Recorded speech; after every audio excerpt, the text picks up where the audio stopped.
కను పచ్చని కానుక తెచ్చెను చూడయ్యా సొంతమైన అందాల రాముని కళ్యాణమాడగ సీతమ్మ సిగ్గులను మూటగా కట్టుకు తెచ్చెను చూడమ్మా జీలకర్ర బెల్లమును చెరగని ఒట్టు అని ఒకటిగా మారుతున్నారే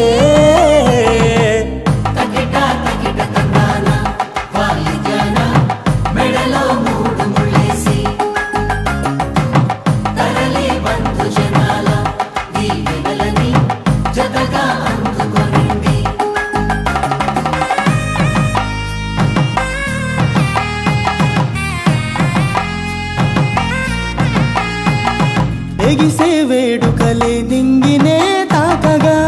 చూసే కనులలోన కమ్మనైన పండగ కురిసెను ప్రేమేగా తలంబ్రాలు జారగా మురిసెను చూడంగా